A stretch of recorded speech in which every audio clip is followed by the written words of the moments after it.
music emerged from the Pacific Northwest in the late 1980s, replacing the outrageous styles and slick solos of hair metal with grinding guitars, growling vocals, and ample ennui. The so-called Seattle sound broke into the mainstream via bands like Nirvana, Pearl Jam, Alice in Chains, Soundgarden, Hole, and others, before fading away after just a few years. While the genre's cultural footprint may have been brief, if you were a dissatisfied young person in 1990s America, grunge was likely part of the soundtrack of your life. Now, the great pop culture debate is donning our flannel and attempting to name the best grunge song. I want to be the girl with the most cake. And that cake specifically is Carvel's Fudgy the Whale. I'm your host, Eric Rezsnyak. Please help me welcome my panel of slackers for this episode. Our first panelist organized his CDs based on how hard each track made him sigh. It's Jim Czadzeck. Pearl Jam took the top row, then Radiohead required its own emotional wing. But, whatever. Never mind. Sounds like you could use some lithium, my friend. Next, little fish, big fish swimming in the lakes. Joelle Boedecker is here with hot takes. Down by the water, under the bridge. I'm here to deliver. Oh, I hope we don't get sued by PJ Harvey, but the effort you put into that intro is honestly diametrically opposed to the slacker ethos. Still, I applaud you. I'm comfortable with that. And our last panelist enjoys her fuzz box wrapped in flannel. It's Karissa Kloss. Well, Eric, it is my second favorite way to keep my Big Muff warm. Gavin Rosdale told me that you enjoy a full bush. Breathe in, breathe out, Karissa. Up in the producer booth, we have Bob Erlenback, who will be fighting the foo along with us this episode. If you're curious about how we ended up with this Slacker 16, become a Patreon supporter of our little show or listen to the 3-minute preview, available wherever you listen to podcasts. And don't forget, you can head to this episode at greatpopculturedebate.com to find the listener bracket as well as 16 nominated songs so you can play along with us at home. While you're there, check out some of our other related episodes, including Best Song of 1994, Best Breakup Song, and Best 90s Soundtrack, all available at greatpopculturedebate.com. With that out of the way, let's check out the new releases from Sub Pop and get into these debates. Before we begin, I do want to point out that many of these songs or acts will have some extremely heavy baggage with them, and I don't want to take any of that lightly. Also, consider this a trigger warning, as we are going to be talking about gun violence, suicide, sexual assault, addiction, and some other really difficult subjects, but we have to with this topic. And this is one of our most requested topics, so I'm really excited to be doing it with this panel of 90s kids. First up, the panel unanimously decided to advance One Seed Smells Like Teen Spirit by Nirvana. Shocker, I know. Which meant that 4-seed Man in the Box by Alice in Chains would remain sealed out of our debate. And that genuinely is shocking because Alice in Chains is considered one of the big four grunge acts. But this is the time where I plead with our listeners, please go fill out the polls on our website, greatpopculturedebate.com. Your votes genuinely do impact what we end up discussing. And I am here to tell you, no Alice in Chains song would have made the bracket had we not put this one on it. I advocated for putting Man on the Box here because if we didn't, it would feel incomplete otherwise, but there were at least 4 other songs by that band that could or should have been here, and they're not, because literally nobody voted for them. Democracy sucks. We learned this. Next, in a matchup featuring songs thematically related to guns, the bulk of the panel is pushing forward 3-seed Jeremy by Pearl Jam, but Joelle is letting it fly with 2-seed Bullet with Butterfly Wings by Smashing Pumpkins. Joelle, can you fake it for just one more show as you stump for Bullet? I absolutely refuse to make a joke relating to Jeremy. Joelle, please go first. Yeah, the reason I picked Bullet with Butterfly Wings is because Jeremy, frankly, is a bit of a bummer of a song, which I know is not strange to the genre, but I was thinking about it and I was like, well, I think I just like this one better. And that was the basic decision I made there. As I did, research and, was thinking about the Pearl Jam of it all. It's hard to deny Jeremy going forward, but I will say about Smashing Pumpkins, they were like a different kind of grunge band. They were clearly influenced by grunge, but they were much more alternative rock. They brought that rage, though. It's right there in the song, despite all my rage. And then at the same, and the way that every good grunge song has the balance of, heavy and then smooth and then soft and then hard, the whole thing. That is a beautiful example, this song, of exactly that. So I wanted to give it its love, but no, Jeremy obviously has to go forward, even if I'm not the biggest fan of it. So, if you don't know, Karissa Kloss is among the biggest Smashing Pumpkin fans I know, along with Andrew Guerrero, currently not on this episode. But I'm surprised to see you voting against the Pumpkins here, Karissa. I know I feel like a traitor, but I also the Melancholy and Infinite Sadness is an amazing album. It's way too polished for me to fit as like a grunge album. I feel like earlier Pumpkins leans more grunge. We have a Siamese Dream song on here, which is questionable. Nothing from Gish, which is much more in the wheelhouse of grunge and the sound. But Billy Corgan was a huge proponent of the Big Muff, the fuzz box, all of that sound. It definitely fit. But by the time they got to Melancholy, things were a lot slicker. Yeah, Yeah. it should be noted this was from 1995, which is already late for grunge. So Sure. Yeah. Yep. it would make sense that this is more polished. They had money to make that album. They sure did. Jim, are you sticking with Jeremy here?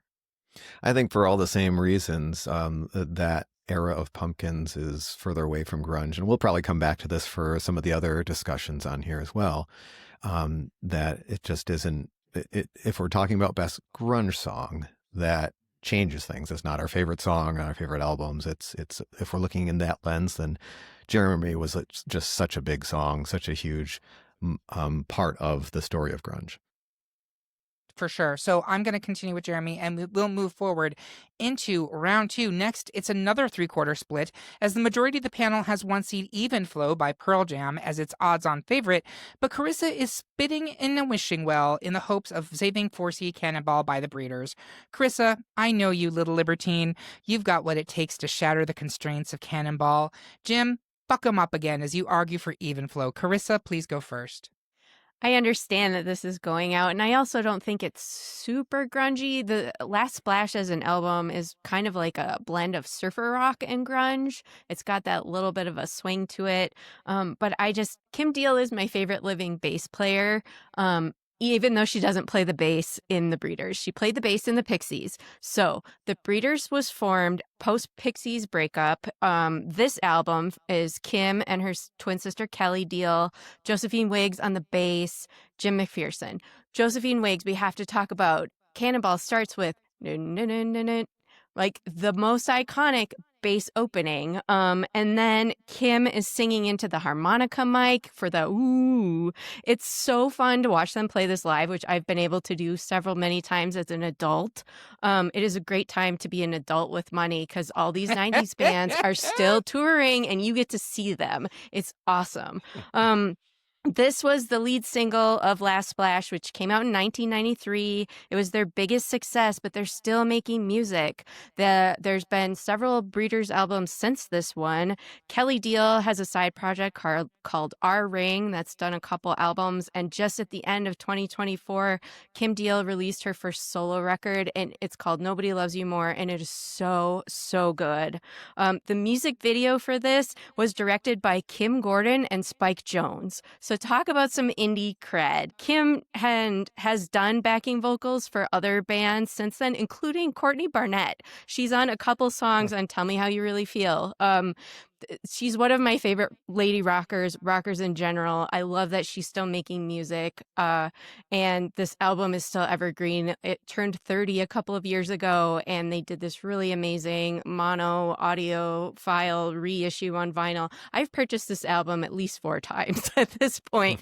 And I just can't get enough. So I understand it's up against Pearl Jam, which is one of the big 4, but we had to talk about some ladies singing some stuff. Karissa, I could literally listen to you talk about this stuff all day long. You already know I have a total lady crush on you, but like I'm completely like I'm so into you right now. It should be noted I am wearing one of the 3 Breeders t-shirts that I currently own, not counting the ones that got bleached and shrunk and whatever over time. And so, I don't even care for Breeders generally, but in this case, I'll make an exception. Joelle, are you going to stick with Pearl Jam here? Yes. Sorry.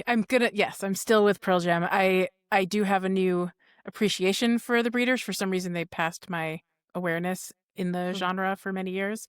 But when I heard Cannonball, I was like, oh, I know this song. It was one of those moments. So I love it, but Even Flow by Pearl Jam is definitely sticking with me.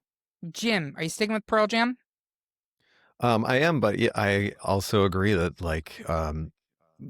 while the Cannonball in my when I saw it on the list, I tilted my head a little bit and said is that grunge? But also some of these grunge songs I'll only listen to for nostalgic reasons, while Cannonball I'll listen to just because it's so good.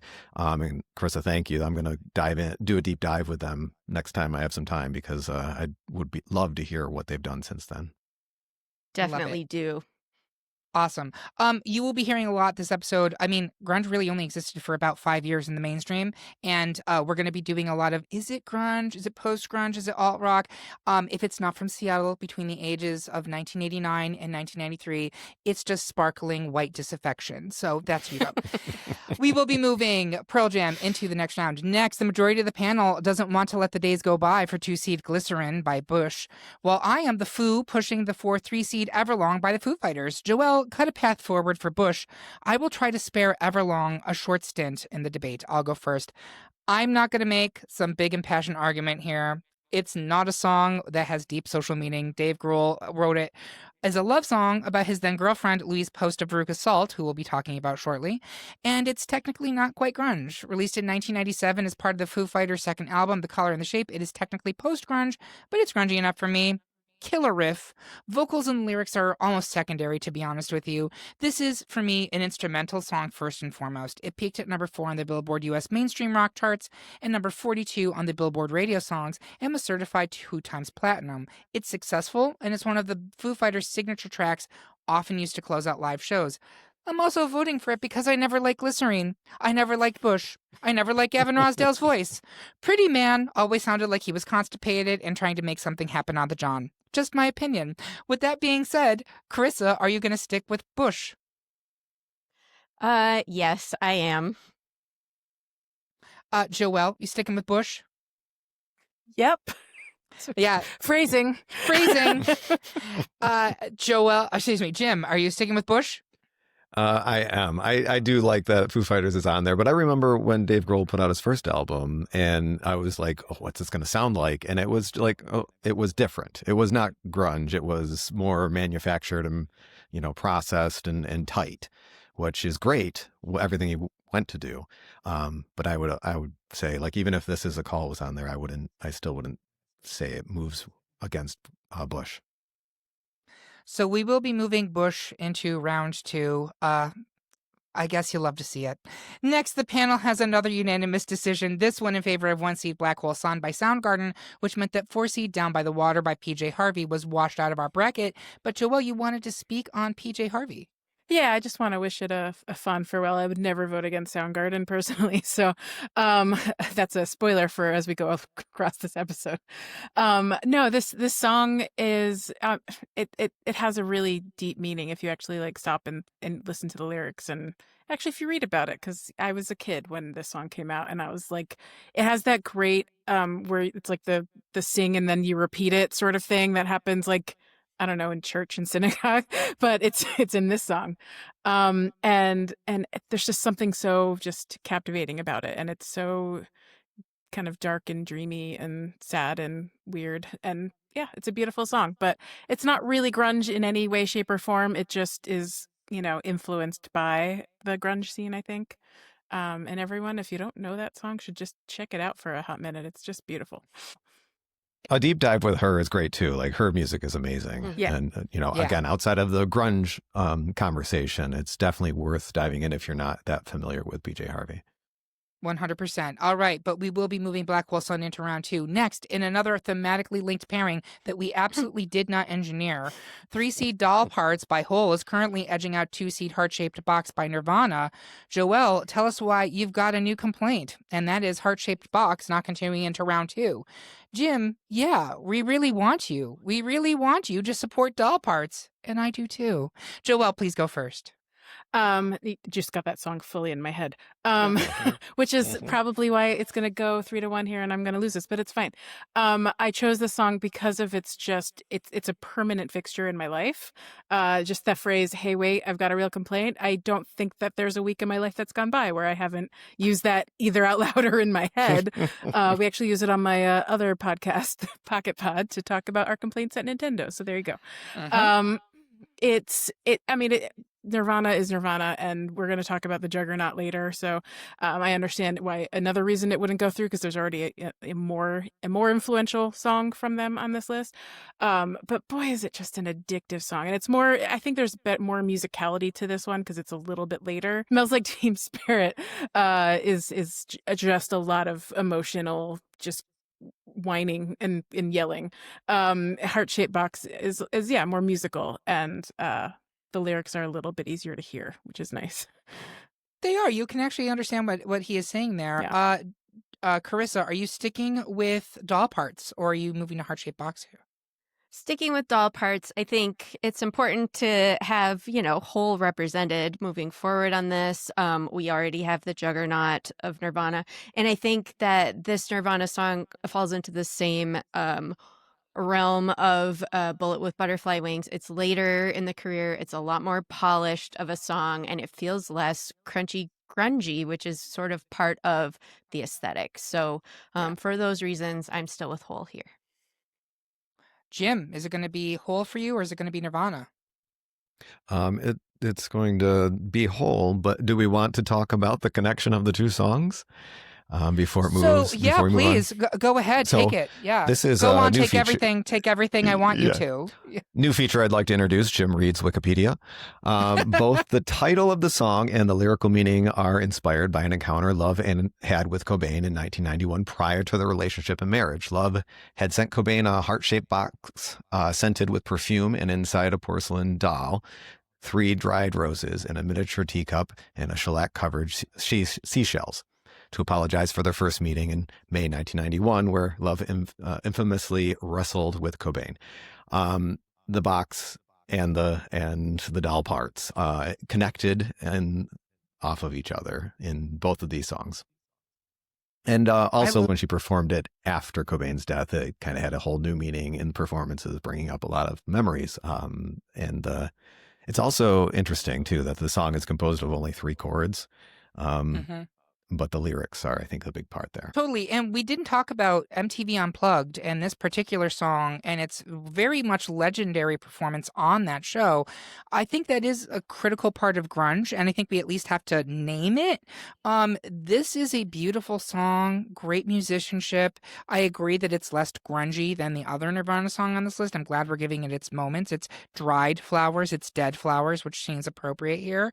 But yeah, I'm also giving it to Hole. So we will be moving Doll Parts into round 2. Next, the panel is evenly split between 1 seed Today by Smashing Pumpkins and 4 seed Pretend We're Dead by L7. Jim, tell us why you'll tear your heart out if Today doesn't last until tomorrow in our bracket. Karissa, make sure that the chances of Pretend We're Dead stay very much alive. Karissa, please go first. I feel like such a traitor because Siamese Dream was like the second CD I ever bought. And I've also bought that album like 5 times at this point. But Pretend We're Dead is L7 is such a quintessentially grunge band. They were active in the Seattle scene. This is from Bricks Are Heavy, which is from 1992. They were an all-female 4-piece. They were self-described slob girls, and they said, if we're going to be looked at, we're going to be thrashing. They, this song spent 20 weeks on the Billboard Modern Rock Tracks chart. It peaked at number 8, produced by Butch Vig of Garbage fame and other productions. I believe he also produced Today, so this is kind of interesting. In 1991, L7 formed Rock for Choice, which was an organization for pro-choice and raised funds for people affected by anti-abortion violence. They put on a show with Nirvana and Hole. They were in the Lollapalooza 1993 lineup. They're also in Serial Mom as the band Camel Lips. Yeah, that's L7. Yeah. Yes, and they were on the Lollapalooza 1993 lineup. And there's a famous story, I don't think it was from that tour, where their set was a little bit delayed due to technical difficulties and the crowd got restless, started throwing mud. Danita Sparks turned around, pulled out her tampon, and threw it back into the crowd. So, talk about grunge and unsanitary. Here we are. I live for it. Thank you so much. I'm loving these stories. Jim, talk to us about Today by Smashing Pumpkins. I think if we're going to pick something from Smashing Pumpkins, something this early, an early hit is one that today is a great representation of that. It is in some ways the song that took them from a cool alternative band into stadium rock level. It is definitely a good representation of the earlier work. I do also agree that, like, is it grunge? Is, definitely what comes later. It's off of that a little bit, but it has the fuzz guitars, the dynamic shifts. It's that alt grunge hybrid. It's definitely it's anthemic. It's great to sing along to. It was definitely a generational anthem to some extent. Definitely on MTV and radio and everywhere you could go. And so it's a big piece of the story of grunge. For sure. Joelle, where are you? Is it going to be Today or is it going to be Pretend We're Dead by L7? I do have a quick question. Wikipedia says that song counts as the genre shoegaze or shoegazi. Can someone tell me how that's pronounced? Shoegaze, I think. Yeah. Yeah. I wasn't sure. I'm That's where my head went. I am voting for L7 because I think earlier on when I didn't know them very well, I went with Smashing Pumpkins. But I prefer L7, and everything Karissa said is right what I'm voting for. Just all of that. All of it. I'm voting for L7 because I don't think that Today has a tampon story involved in it. And to me, Doesn't. I'm celebrating it. So we are going to do an upset and move Pretend We're Dead by L7 into round 2. Finally, in round 1, the bulk of the panel wants to hit the road again with 2-seed Interstate Love Song by Stone Temple Pilots, but Karissa is trying to keep 3-seed Seether by Veruca Salt on a short leash. All of these things I will say to you to defend STP. Karissa, tell us why we can't fight the Seether. Karissa, you go first. Yeah, I understand this one probably is a little grunge adjacent and moving out. Veruca Salt was a Chicago band. Their name is a Roald Dahl reference. We all know. It was primarily vocals and guitar, Louise Post and Nina Gordon trading off. This was their debut single, and the popularity of this single led them to record American Thighs, their first album, which this song peaked at number 8 on the Billboard Modern Rock Tracks, and Paste still calls it number 10 in the best grunge songs of all time. But it's also tends to be branded as bubble grunge, I think probably because it's sung by women and it's catchy. Like, how is Heart-Shaped Box not catchy? And but no Right. one's going to use that term for the male-fronted Sounds bands. bubbly to me. Right? They toured with Hole. They did albums after this. This is such a great intro to a really great 90s alternative band, I think. And as you know, if you listen to the warm-up and follow my arguments, in pretty much every matchup where there's a female-fronted band here, I am choosing them. So here I'm picking Veruca Salt because I think we need to talk about them, but I fully understand why STP is the juggernaut and moving forward.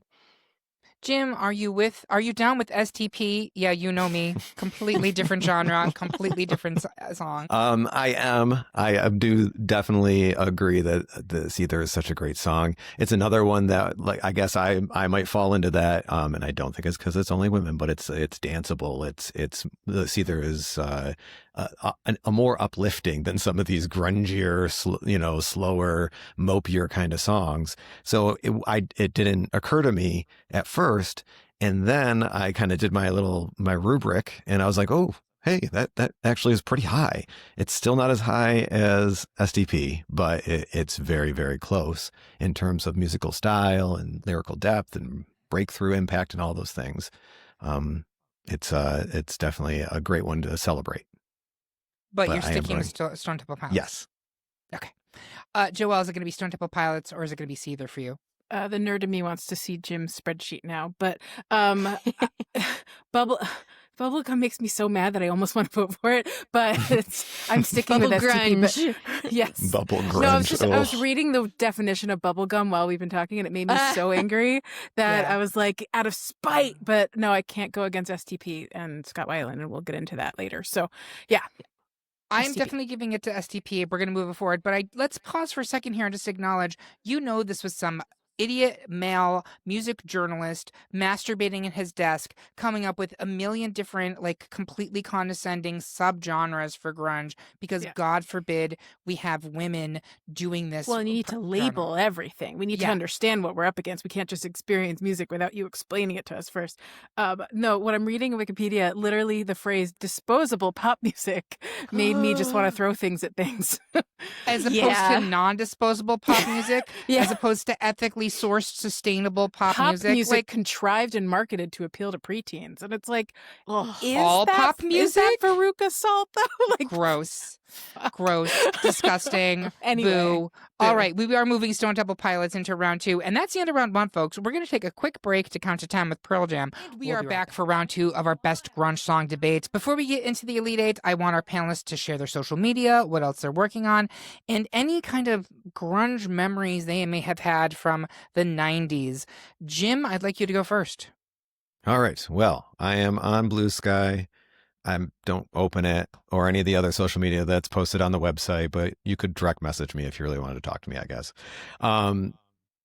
Memories, definitely. I have a couple. I would say what popped into my head when you asked for that was going into the, like the CD area or CD stores and looking, and there were 2 albums that my brother and I just came across, and we thought, like, whoa, this is the craziest thing ever.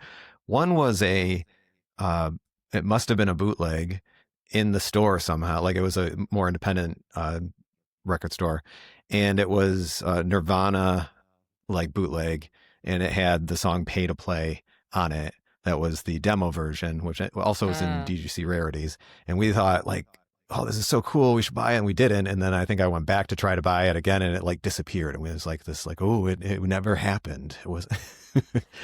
And the same thing it's with... still there to this day. It might be. Yeah. And I've looked for, like, is there a bootleg of this something? Like, it was like a collection of, like, rare songs or something like that. And then also same thing, like, mainstream CD store, but there was, like, the Toadies first album before their mainstream one, like, just kind of, it was, again, demo versions and earlier versions of some of the songs that I did buy, and that got me way too into that band. But that was those were, I think that's what I think of as, like, hearing it is one thing, but really diving into an album. Like, I really wonder what this bracket would be if we did best grunge album first song. Like, would that change things? I think it would. That's a really interesting idea. So if you'd like to have that, please, by all means, let us know. I don't think there's a ton of albums that were in contention. Again, it's a very niche argument, but yeah, awesome idea. Thank you. Joelle, where can people find you? What else are you working on? Grunge memories for you. People can find me on the Great Pop Culture Debates, various things. I usually share what I'm watching every week on the Culture Club. So get on the newsletter and check out the website and the socials and things. Eric will talk about that. What is my grunge memory? So I was 8 years old when I think that the genre started, so I wasn't really aware of it. But around 9 or 10, I was going downstairs at 6 a.m. and watching MTV, and I absolutely just got obsessed with all the grunge songs that were in the top 10 on MTV every weekend. I think my earliest, like, proper memory of grunge, though, was probably, like, everything that happened in 1994. Like, from beginning to end, we had, like, Black Hole Sun Soundgarden. We had Nirvana Unplugged. We had the death of Kurt Cobain, which happened within 7 months of each other invertedly because they recorded it. And yeah. All sorts of other things happened with grunge in 94 that I'm not remembering off the top of my head, but yeah, it was influential, and that's where my love for grunge started, and it very quickly ended after that because grunge ended after that. It did, yeah. Excellent. Thank you very much. Karissa Kloss, you are so knowledgeable on this topic. First of all, where can people find you, what you're working on, and your grunge memories? You can find me at Karissa Kloss on Instagram. You can become a Patreon and find me often on our Discord discussing all things. I'm also, like Joelle, on a lot of the Culture Club picks and things we do. My grunge memories are... So I grew up in a very small town in Wisconsin, and there was a really amazing alternative radio station in Minneapolis. I have vivid memories of wrapping my radio antenna with tinfoil and things to try and get better reception so I could get those songs and bootleg tape them before school so I could listen to things. And when I bought my first little boombox, the second CD I bought was Siamese Dream. So the Smashing Pumpkins have been my favorite band since I was 12 because of that. It was a very formative movement for me. As I was telling Eric, I still wear flannel and Doc Martens on a daily basis. So it imprinted on my soul in a way that not a lot of other culture has. She does. It's true. Thank you so much, Karissa. So the best place to follow us is on Blue Sky at gpcd.bsky.social or at Great Pop Culture Debate on Instagram or TikTok. You should also make sure to subscribe to our page on YouTube, where we're posting more original video content. But what you really need to do right now is to sign up for our weekly newsletter, new every Tuesday at noon. It tells you about everything that's coming out in pop culture that week. Sign up by finding the link on this episode at greatpopculturedebate.com or via our link tree on any of our social media accounts. For me, my big grunge memory, I distinctly remember the day that Kurt Cobain died. I distinctly remember being in high school. I remember people being rocked by it. And to be honest with you, at the time, I was like, I feel like this is a little silly. Like, why is everyone like melting down about this? And only as I got older, frankly, did I understand just how impactful he was to to Generation X. Like, I think the Beatles are the closest thing we came to someone speaking to a generation of young people. I don't know if we've had someone since, honestly. But people felt seen by this artist, and to have him ripped away so quickly was really, really traumatic for a lot of people. So that's still, I will never forget that. This is also a good time for me to add another trigger warning, as we are going to be talking about some more very disturbing things in round 2. So with that being said, let's get into round 2 so we can harvest what's been growing in our sound garden. Oh no, it's corn with a K. Pass.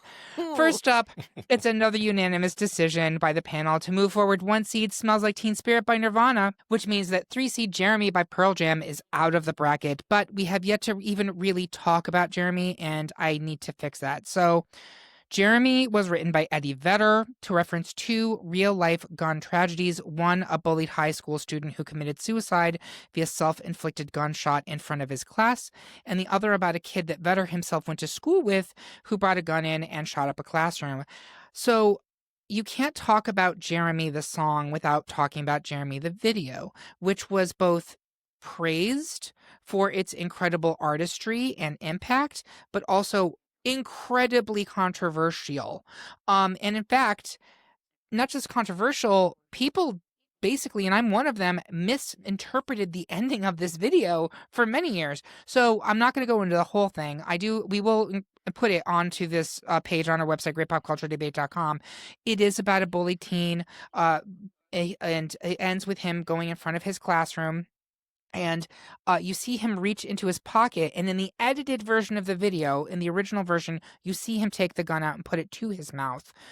In the edited version of the video, you don't see him put the gun to his mouth. The next thing you see is a flash, and then it pans to his classmates, frozen, covered in blood. I and many other people thought that the implication was he shot his classmates. In fact, no, he killed himself, and basically his blood is on the hands, literally and figuratively, of his bullies. It was a video that I actually felt uncomfortable watching as a teenager. The song made me uncomfortable. There is something about it that is haunting, that is disturbing. And it's so important to remember, and I'm sorry, I know I'm going long here. This song was released years before Columbine happened. This was before school shootings were just a thing that happens in America, and it makes me sick to even say that statement, right? It was shocking. It was disturbing. It made me physically uncomfortable as a teenager who was in school at the time to think about, oh my God, this could actually happen. Someone could do this. it has now become actually a conversation piece for gun control, and it has become kind of a calling card against gun violence. But at the time, it really upset a lot of people, and it was forever kind of linked with the song. So it both is this incredible work of art talking about this topic, and also at the same time something that has, at least at the time, was very much derided for its aggressiveness. That being said, it is a incredible work of art. It's a song that makes you uncomfortable to listen to it, but it perfectly captures the reality of what he's singing about. It's terrific. I think it's only going out because it's up against Nirvana here. Am I correct, Karissa? Yeah, I can't vote for it over Smells Like Teen Spirit. Yeah. Joelle? Yeah, the same. Like I can hear that song the moment someone says it, like the opening hum. Yep. You know, like I mean, it's a very impactful song. But yeah, no, it's not. It Smells Like Teen Spirit. Jim, sticking with Nirvana here. Agreed. I'm glad there's another Pearl Jam on the bracket. But you can't say no to Teen Spirit. Speaking of which, let's move on. I think we may have another unanimous decision from the panel with Even Flow by Pearl Jam, a 1 seed, Burning Bush, and 2 seed Glycerine out of our debate. But the panel wanted to say a few words about Glycerine since I just shit on it in the first round and we didn't actually talk about it. Joelle, you had some thoughts? Not too many, and I'm gonna let Jim and Krista take it from me. But it's just the song was popular because it was Gavin Rossdale. I'm certain of it. Like Yeah. it definitely had some catchiness. You know, Don't Let the Days Go By. You could just sing right along with that musically, that musical section of it. In 30-year plus hindsight, it's fine. It's not a song that has the longevity that frankly most things from Pearl Jam to me have. So Yeah. Karissa, anything to add? Yeah, I think I agree with Joel. It probably was the Gavin Rossdale of it all, but I was also like 13 at the time, so I was all in on that. And I have a very clear memory of when they were on SNL in 1995. You know how they do the little couple second previews during the week of like, yeah, and our musical guest is this. So whoever they were talking to said, "Oh, I love Bush," and Gavin Rossdale said, "I do too." And I was so scandalized as a preteen by that statement, and it's stuck with me for years ever since. So yeah, but it's up against Pearl Jam here, and I can't. There's no way to advocate for Glycerine over Even Flow. Glycerine. Jim, you were going to do Jim Reed's Wikipedia about Glycerine, Yes, correct? the second installment of Jim Reed's Wikipedia. This is actually great coming out of the break. And as we go to the end, this quote is from Accidental Revolution, The Story of Grunge by Kyle Anderson. It's about the entire album, 16 Stone by Bush. The 12 songs on Bush's 16 Stone sound exactly what grunge is supposed to sound like, while the whole point of grunge was that it didn't really sound like anything, including itself.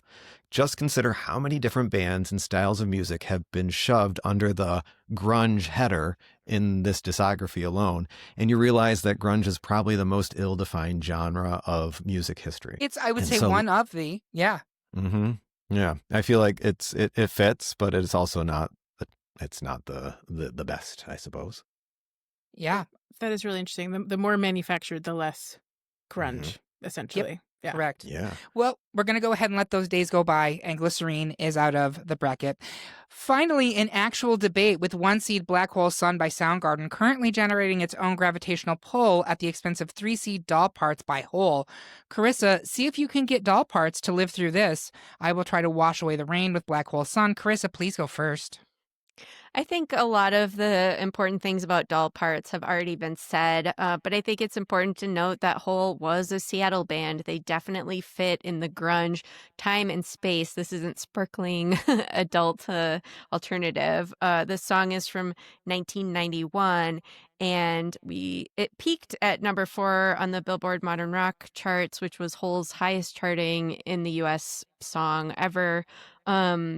And we've made references to Doc Martens and flannels, but we haven't talked about the Kinder whore look, which Courtney Love completely spearheaded, the baby doll dresses and the ripped fishnets, and how iconic the more feminine looks of the grunge era were as well. She is emblematic of all of these things, and as well as problematic in a lot of ways, especially post all of this.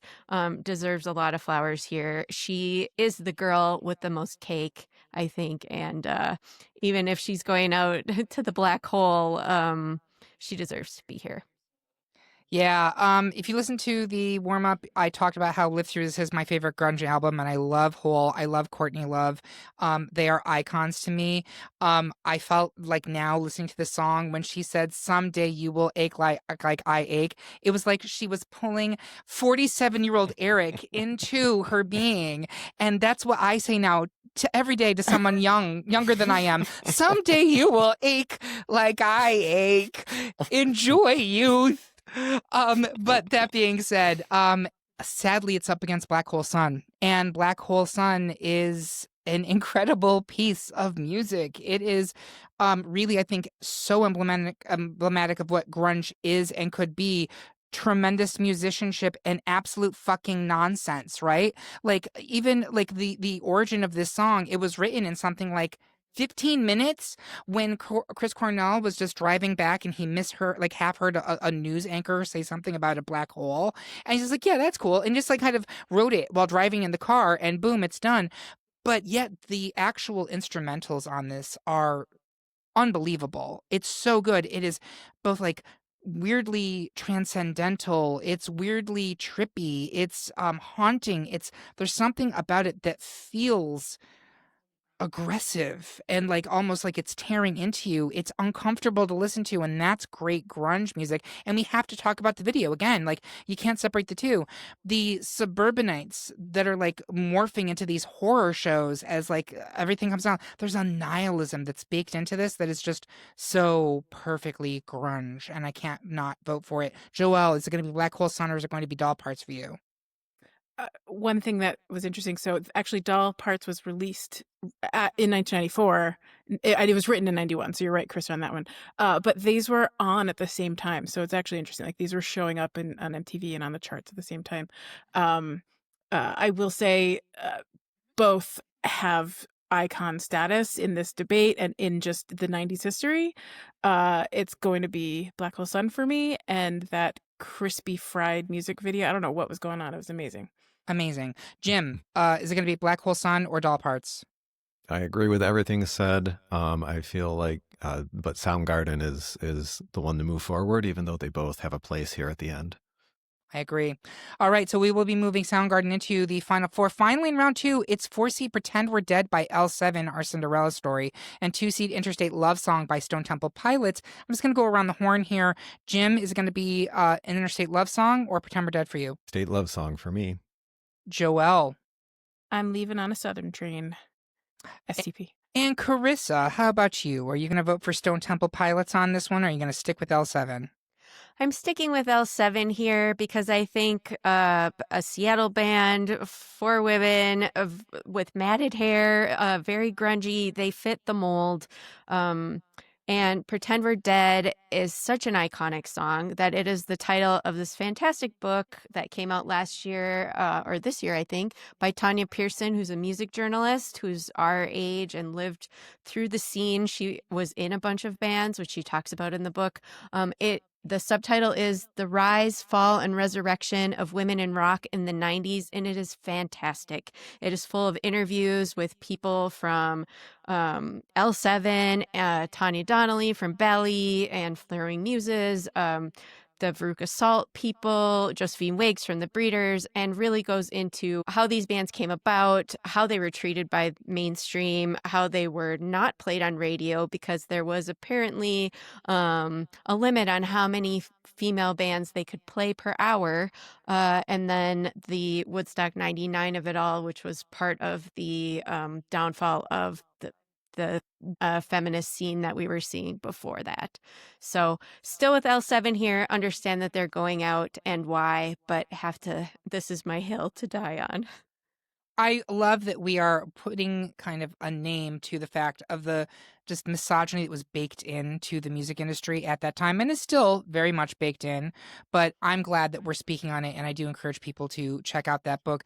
That being said, I am afraid that we are pushing our last female-fronted band out of the bracket, as I'm also giving it to Stone Temple Pilots, and Interstate Love Song will continue into the final round. And with that, we have our final four, folks. We're going to take a quick break to unplug. We'll be right back. And we are back with the final four of our best grunge song debate. At this point in the show, I like to take a step back and see if it shook out where I expected it to. I also like to add at this point that no matter which song wins, we're celebrating all of them, and I hope that nobody gets salty about what comes next. We have 4 one seeds, and I would say that they are 3 out of 4 of the giants of grunge. The one that's not represented is Alice in Chains. Instead, we have Stone Temple Pilots in their place, which is not a bad substitute, I think. So we have Smells Like Teen Spirit by Nirvana versus Even Flow by Pearl Jam, Black Hole Sun by Soundgarden, Interstate Love Song by Stone Temple Pilots. We have barely talked about at least half of these songs. So as we jump into them, I am going to go ahead and ask people to share their thoughts. Smells Like Teen Spirit versus Even Flow. I would like to start with Karissa. Where are you on this one? I'm with Smells Like Teen Spirit here. This is, when I think about grunge songs, this is the top of my list. I have a visceral memory of the first time I heard this song.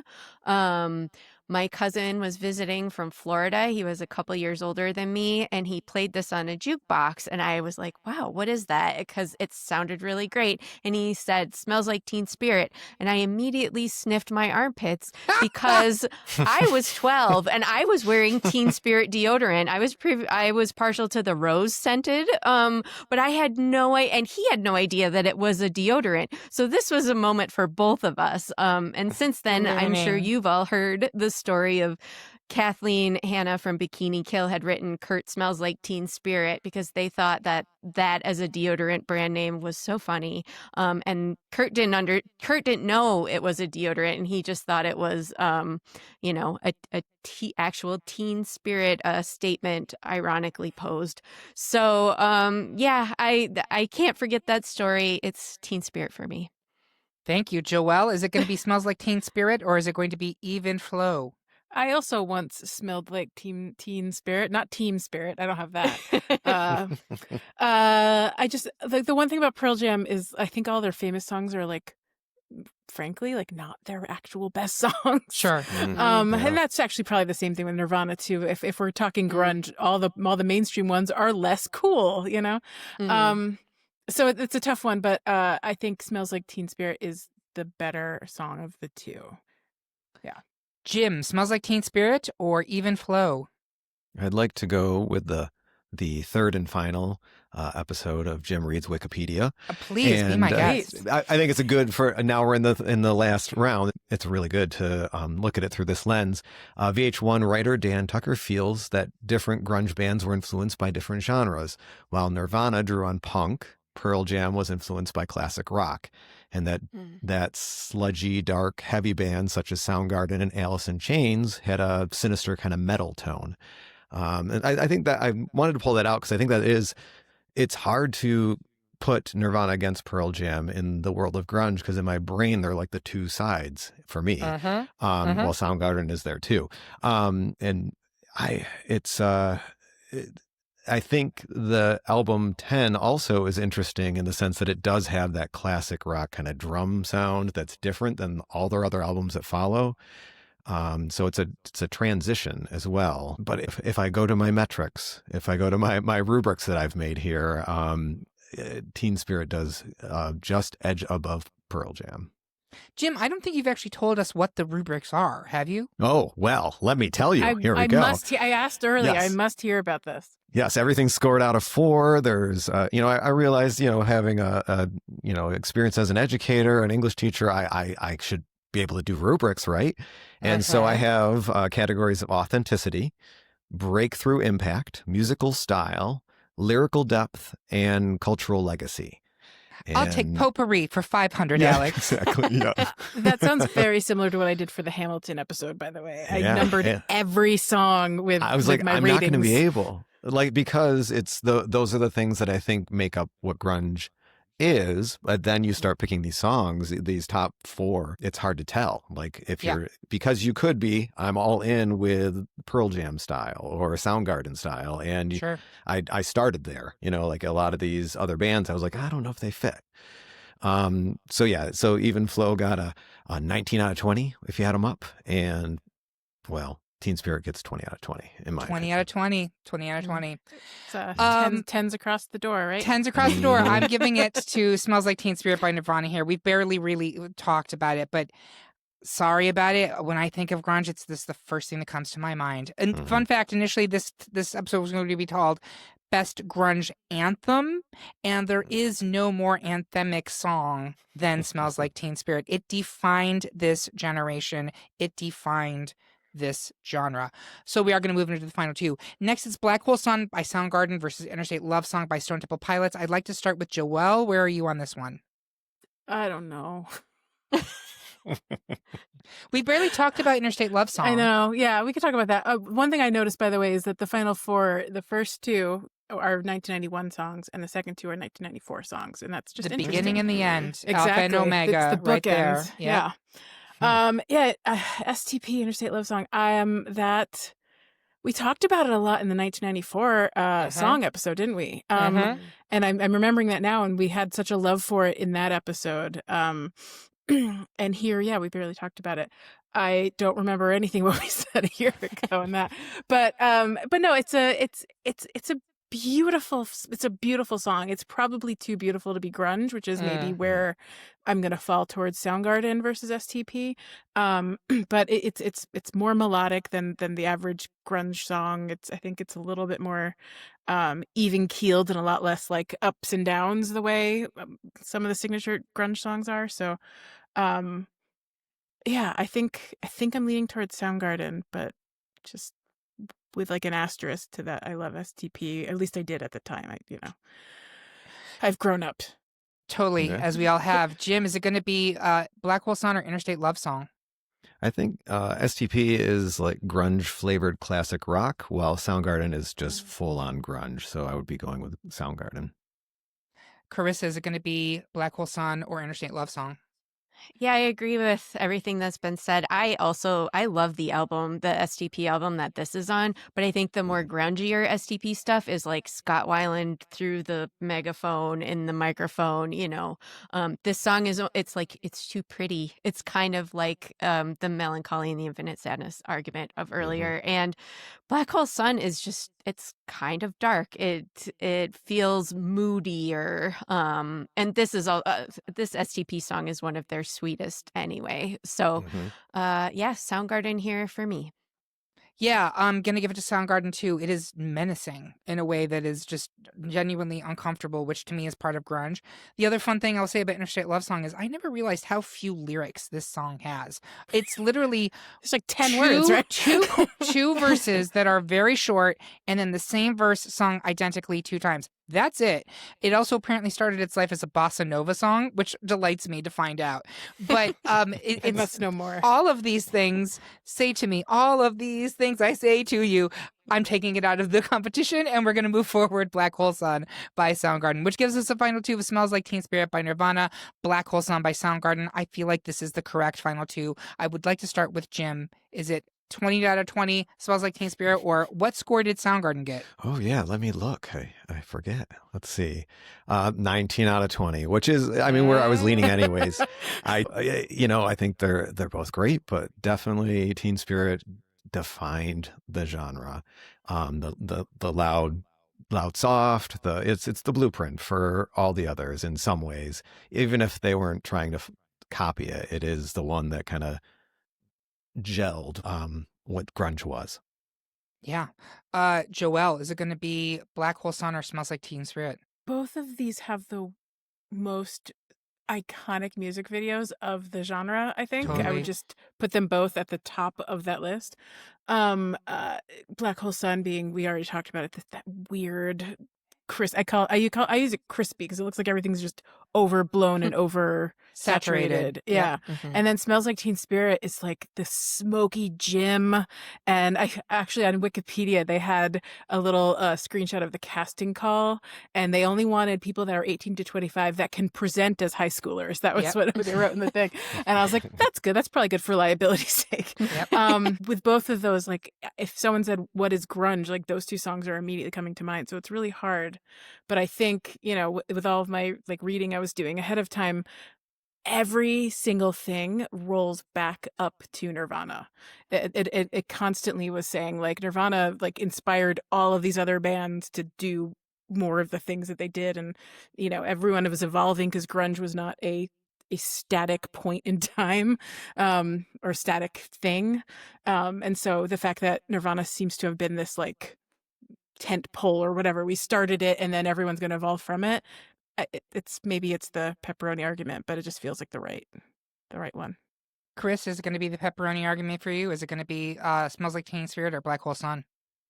You mentioned that Smells Like Teen Spirit is the song of the generation, and the biggest sales week for Nevermind was after Christmas in 1991, when all of the kids used their gift cards to buy this album, which their parents weren't going to buy for them for Christmas. It was the biggest, like, this was the song of the generation. This was Kurt Cobain trying to write a Pixies song, Loud, Quiet, Loud. It's produced by Butch Vig. It's such a great single. It's such a great song. The video is iconic. And like you said, it all rolls back up to this. So it smells like Teen Spirit for me. I am old enough to remember life pre-Nirvana, and I'm old enough to have experienced life at Nirvana, and then I'm old enough to experience life post-Nirvana. It was like they flipped it on a switch and was like, grunge is here. It was like, boom, just like that, out of nowhere. I distinctly remember. And like hairband, gone. It's like completely erased in like one day.